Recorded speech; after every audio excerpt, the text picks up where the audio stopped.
Flash Galáctica, información clave y precisa para vos. Las 24 horas te brindamos las primicias antes que nadie.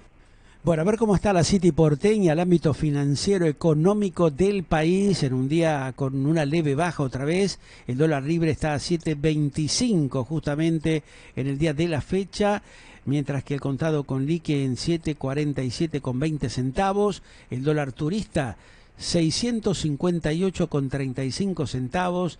En tanto el dólar Banco Nación, el oficial 365 con 55 centavos. El dólar MEP 679 con 05 centavos y el riesgo país 2.193 puntos. La data de lo que está pasando con la movida del verde en el país. Realmente hay mucho movimiento, mucha expectativa. Dicen por lo menos en estas horas los expertos, los entendidos, que bajó un poquito, pero eso siempre ya sabemos cómo termina. A los 3 o 4 días siguientes, cuando la gente ya empieza a tener un manguito, luego de pagar los sueldos y de pagar las cuentas respectivas, aquel que le queda algo, la tarasca donde va a parar siempre. Al verde, a la lechuga, como dicen por allí. Así que bueno, esta es la realidad. 7.25 el dólar libre en estas horas justamente en el país. Aquí estamos en Galáctica Radio y Televisión Iberoamérica acompañándote con buena música, buena información, y ya justamente vamos a darle la bienvenida a nuestro corresponsal itinerante internacional en Europa, en el área sudamericana, ahora desde Brasil, está trabajando desde allí y nos va a enviar su nuevo informe, Jansen Polimata, para que conozcamos un poco las novedades de lo que acontece en el panorama local e internacional. Ahí lo escuchamos. Bienvenido, Jansen, ¿cómo estás? Hola Buenos Aires, hola Argentina, hola planeta entero. Aquí estamos empezando una vez más esta edición semanal de Boletín Semanal por Galáctica Radio y TV, nuestro boletín de política internacional, aquí como todos los miércoles en primera emisión y bueno, con repeticiones por supuesto, y en vivo para el que esté mirando ahora por nuestra plataforma, y bueno, o grabado por alguna de nuestras redes sociales. Así que bueno, muchísimas gracias a todos por estar ahí como todos, como todas las semanas, ¿eh? Bueno, pues quiero agradecer también a Pedro, nuestro director, a todo el equipo de Galáctica, a los colaboradores, a la gente que opera Galáctica también. Bueno, muchísimas gracias a todo el equipo, por sacar ese hermoso proyecto adelante. Bueno, y aquí estamos, como siempre, para traer, bueno, buena información y, bueno, y alguna que otra reflexión acerca de ese mundo tan complejo que vivimos, ¿no? En que estamos metidos. Otro no hay, es el único planeta que tenemos, así que, bueno, por el momento, por el momento.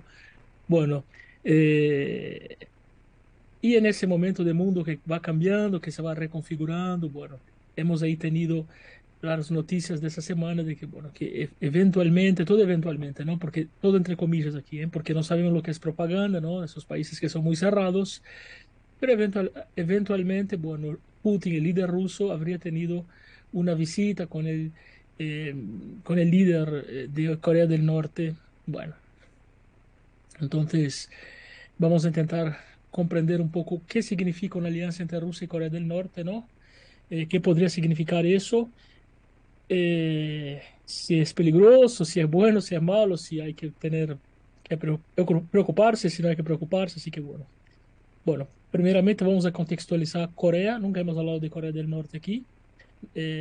Bueno, eh, ciertamente haremos un informe porque es un tema muy interesante, obviamente, ¿no? Pero bueno, primeramente quiero haceros una pregunta, ¿no? Para empezar el análisis, ¿no? ¿Por qué el mundo entero le tiene miedo a Corea del Norte? ¿Por qué? Y no pasa con Corea del Sur. ¿Por qué ocurre eso? ¿Mm? ¿Por qué ocurre eso? Eh, bueno, ¿ya pensaste? Bueno, Corea del Norte y Corea del Sur es una división de un mismo país, ¿no? No es que son dos países, es un país que fue dividido. Bueno, ese país estuvo mucho tiempo invadido por los japoneses. Hago un poco de historia aquí, rápidamente para contextualizar, porque historia sin contexto no funciona tampoco, ¿eh? Aquí en Galáctica tratamos de sacar las ideologías que todos tenemos, por supuesto, pero tratamos de analizar objetivamente la historia, ¿no? Para entender lo que está pasando y lo que puede llegar a pasar, o por lo menos, bueno, tener una comprensión mejor, un olfato, ¿no? ya que predecir el futuro es imposible. Pero bueno, Corea del Norte, Corea estuvo invadida por Japón, estuvo ocupada por los japoneses por muchísimo tiempo. Después, bueno, hubo esa separación. Bueno, y una de las dos Coreas es ultracapitalista, ultraliberal, la otra es ultrasocialista, marxista inclusive, bueno, pues del mismo molde de la Unión Soviética, de China, más o menos, bueno, Vietnam, esos países, ¿no? Y es una dictadura, por supuesto, bueno, es un país que está absolutamente controlado por un líder absolutamente centralizador, ¿no? Que tiene todo el poder, aunque no tiene todas las funciones, pero el poder sí lo tiene, sabemos cómo funciona. Y bueno, la información que nos llega aquí en Occidente es muy poca, de que allí no se puede hacer absolutamente nada, tienes que tener el tipo de corte de pelo, tienes que estar decidido, ¿no? Por el Estado, tienes que trabajar hasta 15 cuadras de tu casa. Hay un montón de cosas que escuchamos, ¿no? La idolatría por las figuras, ¿no? De Estado y bueno, en fin. Así que bueno, pero Corea del Norte, como tiene sanciones impuestas por todo el Occidente, ¿no? Como Cuba más o menos, viste que con Cuba no se puede negociar, no se puede vender, no se puede comprar. Bueno, esas son las sanciones que ahora comienzan también a existir con Rusia. Corea del Norte las tiene y por esa razón, bueno, decidieron hacer su arma nuclear. Y aquí hay una cosa importante, ¿no? Porque parece ser que, bueno, lo único que hacen los países verdaderamente poderosos es la tenencia de arma nuclear. Es eso lo que le confiere poder a un país, ¿eh? Es eso lo que le confiere poder. Porque podemos pensar Irán, Corea del Norte, ¿no? Rusia, bueno, los países que ahí tienen la posibilidad de negociar. Si Ucrania tuviera armas nucleares, ciertamente Rusia no lo hubiera invadido de esa manera como lo hizo, ¿no? De cierta forma, eso es lo que asegura el poder a un país en el mundo de hoy.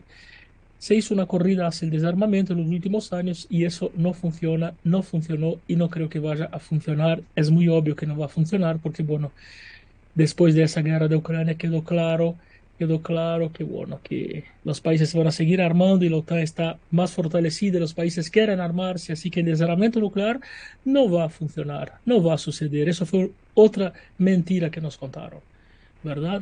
La cuestión es que Corea del Norte tiene armas nucleares y por esa razón eh, ahí nadie se mete, nadie le llega cerca, porque, bueno, precisamente tiene armas nucleares, porque de lo contrario ya hubiera desaparecido del mapa, porque Estados Unidos ciertamente hubiera operado allí y hecho algo para libertarla, entre comillas, ¿no? Porque también, bueno, es un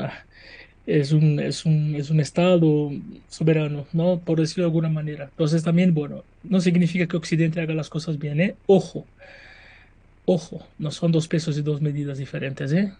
La vara es la misma para mirar a todos los lados. Así que bueno, la cuestión es que el presidente Putin estaría intentando un acercamiento con Corea del Norte. Bueno, y eso obviamente que tiene una lectura muy, muy obvia, muy transparente, muy cristalina, ¿no? Eso obviamente que sería una especie de alineamiento geopolítico, ¿no? Una especie de alianza oficial o extraoficial. Porque claro, como en Occidente tenemos la OTAN, bueno, pues también se podría hacer alguna cosa allí, ¿no? Alguna suerte de alianza concreta o abstrata, o sea, un poco más.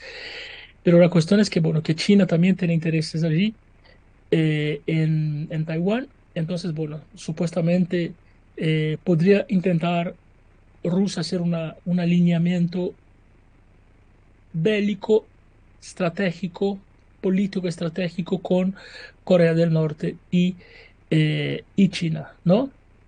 Pero bien, ¿qué importancia geopolítica tiene Corea del Norte? En realidad, la importancia es más desde el punto de vista, desde el punto de vista del peso histórico, ¿no? Es como Cuba, ¿no? Cuba no tiene una economía impactante, todo lo contrario, es un país muy pequeño, muy pobre, de población pobre, un país minúsculo al lado de Estados Unidos, pero tiene esa importancia histórica, ideológica, ¿no? Porque de cierta forma es un ancla ideológico, ¿no? Y Corea del Norte del mismo modo. Bueno, Corea del Sur es un país que se desarrolló dentro del capitalismo y es raro decir Corea del Norte y Corea del Sur, me suena raro, porque en realidad es la misma, o sea, es el mismo país que está fragmentado en ese momento, ¿no? Dividido en dos partes. Corea del Sur, bueno, en las últimas décadas se ha convertido en un país muy próspero, muy exitoso, ¿no? Es un país muy liberal, es un país alineado con Occidente también, es un país que tiene una industria muy poderosa, ¿no? Bueno, una de las empresas ahí de teléfonos y ordenadores que todos conocen, ¿no? Bueno, y no solamente teléfonos y ordenadores, tiene muchos electrodomésticos también, televisores, pero principalmente teléfonos, ¿eh? Es norcoreana, ¿no? Norcorea. Así que bueno, que prefiero decir Corea del Norte porque está en el norte, porque para mí es el mismo país, ¿no? Le doy más como para mí es una división geográfica. Bueno, es un país súper hermético, ¿no? Rusia, que bueno, todos saben ahí que yo viví en Rusia mucho tiempo, he estado en Rusia miles de veces y ahora estoy distante precisamente por la guerra. Todos los que me siguen, por supuesto, ¿no? Los que están aquí por primera vez, bueno, entérate de ese momento. Rusia es un país que se abrió mucho en los últimos años. Yo hace 15 años ni imaginaba la posibilidad de ir a Rusia. Hace 10 años fui por primera vez y allí me enamoré de Rusia. Era un país que estaba abriendo hacia Occidente, se occidentalizaba bastante, pero bueno, ahora con esa nueva investida de la guerra en Ucrania, bueno, Rusia se convierte un poco más en un país hermético también, donde la población es bastante controlada, donde viajar allí es muy complejo, muy complicado, muy difícil, muy controlado, muy todo, ¿eh? Muy todo. Un poco como ir a Corea del Norte, ¿no? Que muchas personas que fueron allí, viajeros, dicen que, bueno, que hay muchos protocolos allí. Por ejemplo, no se puede sacar fotos así nomás, no se puede filmar, no se puede doblar el diario donde está la noticia de las autoridades. Bueno, en fin, hay un hermetismo muy grande allí en Corea del Norte, y Rusia, bueno, va para ese lado también. Entonces, ese alineamiento de Corea del Norte con Rusia en realidad podría hacer una especie de red nuclear en el mundo. Y aquí es realmente donde llega este informe. Aquí donde quiere llegar este informe, todo lo demás era contextualizaros para que podáis entender un poco de qué se trata. Pero bueno, en realidad es eso, es una especie de red de intercambio nuclear, ¿no? De apoyo nuclear, un poco como la OTAN, pero bueno. Y bueno, si nos ponemos a pensar ahora, Corea del Norte es un país que tiene su propia internet, satélite. Bueno, los países que son comunistas, socialistas, no exsoviéticos, tratan de tener su propia tecnología en forma interna, y bueno, invierten mucho en eso, ¿no? Realmente invierten mucho en educación, eso es hecho, y en pesquisa, en tecnología, bueno, la Unión Soviética ya lo ha demostrado, ¿no? Ya lo ha demostrado. Entonces, bueno, supuestamente estamos delante, si eso prospera, porque todavía no sabemos si es propaganda, si es bla, bla, bla, bla, bla, bla, propagandístico, o si es realmente cierto, ¿no? Y si esos dos países tienen alguna afinidad, porque también es difícil pensar Rusia y Corea del Norte, ¿no? Del punto de vista étnico, cultural, no veo muchas similitudes, ¿eh? La verdad es que no lo veo, lo cual es distinto de Francia, Alemania, Ucrania y Europa, porque bueno, más o menos dentro de lo que decía Huntington, ¿no? Ese escritor excelente de las civilizaciones, que hay cortes civilizacionales, ¿no? Que tienen que ver sobre todo con cristianismo, islam y asiáticos, ¿no? Son esos tres cortes grandes que tenemos, ¿no? Sin ninguna cuestión de otra índole, ¿eh? Para que sea claro, ¿no? Por ejemplo, una persona de un país africano del medio del África tiene mucho más similitudes con un europeo, por ejemplo, de cualquier país de Europa clásica, del este, por ejemplo, que, por ejemplo, un norcoreano, por cuestiones culturales, ¿no? Entonces, habría que ver si se hace esa alianza estratégica y qué podría representar eso, si eso no significaría más armas nucleares ahí amenazando el mundo. Al paso que Rusia también anunció en estos días su Demon 2, que es una supuesta arma nuclear que sería capaz de destruir Francia en segundos. Digo Francia, en todo el estado, todo el país Francia, toda la nación Francia, ¿no? Para que tengáis una idea de la potencia y del tamaño de esa arma nuclear. Así que bueno, con mucha tristeza termino ese informe porque no es nada lindo hablar de eso, ¿no?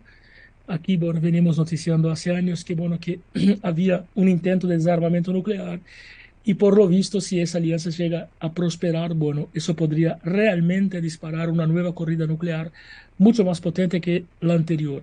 Y sabemos que ahora, si llegan a apretar el botón, como de hecho ya lo apretaron y fue Estados Unidos en Hiroshima y Nagasaki, bueno, pues no caeremos aquí para contar historia ninguno de nosotros, ni vosotros para escucharla. Así que bueno, muchísimas gracias a todos del otro lado. Nos encontramos la semana que viene aquí, como siempre, por Galáctica Radio y Televisión Digital. En galáctica.com.ar. ¿Sos uno de ellos? Contactanos y empezá a vivir otras sorpresas y experiencias increíbles. Las opciones y alternativas más efectivas para vos están en Galáctica Radio y TV.